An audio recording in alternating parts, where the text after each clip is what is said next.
va continuer de parler de la situation sanitaire, des manifestations qui se durcissent, qui se renforcent. On est au troisième week-end de manifestation. Plus de 200 000 personnes ont manifesté en France. C'est 40 000 de plus que le week-end précédent.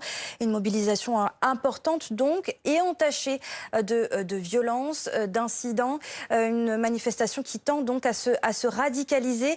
Nous avons avec nous Denis Jacob, secrétaire général du syndicat Alternative Police. Bonjour.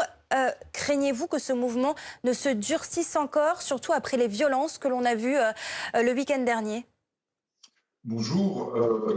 Se durcir certainement, malheureusement, parce qu'en fin de compte, ce n'est qu'un copier-coller de ce qu'on a vécu il y a maintenant 2 ans avec la série de week-ends successifs de manifestations de gilets jaunes, certains gilets jaunes qu'on a d'ailleurs retrouvés dans ces manifestations ces 3 derniers week-ends, radicalité, agressivité, s'en prendre systématiquement à tout ce qui représente l'ordre, l'État, et pas seulement que les policiers. Vous le disiez dans votre reportage, la Martinique, avec un centre de vaccination incendié et une pharmacie, enfin, on marche sur la tête. Et puis, je me permets de le dire, excusez-moi, parce que vous êtes médias, vous êtes principalement concernés, mais on met en avant quand même un mouvement d'une extrême minorité de Français. On parlait de 200 000 ce week-end.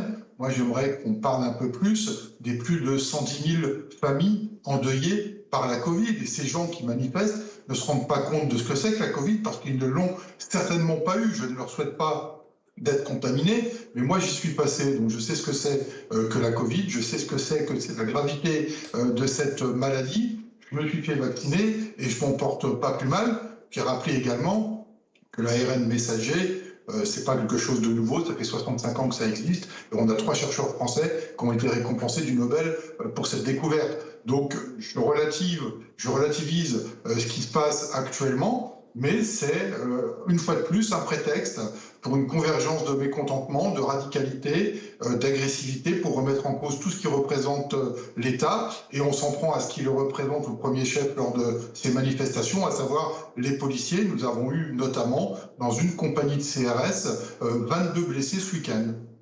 Des blessés, des forces de l'ordre pris pour cible. On tient aussi à le signaler, des journalistes pris pour cible maintenant très régulièrement à chaque manifestation, et notamment des équipes de BFM TV qui ne peuvent plus faire leur travail lors de ces manifestations. Est-ce que vous craignez, Denis Jacob, que finalement s'installent ces mouvements et peut-être cette radicalisation au fur et à mesure des semaines, comme on a pu le vivre finalement lors des Gilets jaunes? Malheureusement, on peut le craindre, hein. On l'a vu avec les Gilets jaunes. Et puis, il y a toute une convergence d'individus qui surfent autour du complotisme, d'une affaire d'État, de confiance. Ça radicalise toutes ces contestations, quelles qu'elles soient, parce qu'on l'a vu dans vos reportages.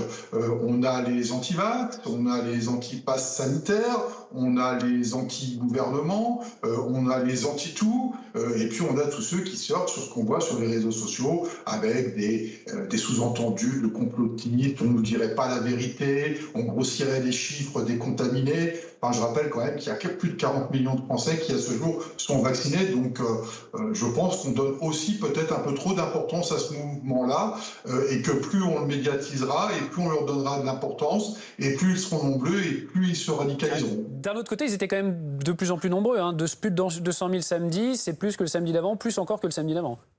Oui, bien sûr, j'entends ce que vous dites, et effectivement, il y en a plus, mais moi je me répète, je mets en contradiction toutes ces personnes qui sont endeuillées et qui ne s'expriment pas par rapport à ce qu'ils ont vécu, et c'est bien dommage. Et je rappelle qu'il y a eu plus de 112 000 décès en France. Alors oui, il faut surveiller cela de près, il faut être attentif à cette radicalisation d'un mouvement qui semble monter en puissance.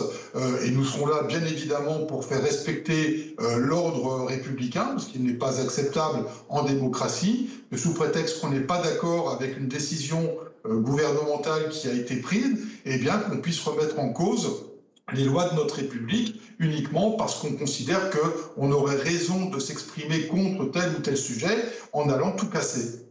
Merci beaucoup, Denis Jacob, d'être intervenu dans le live de BFM ce matin.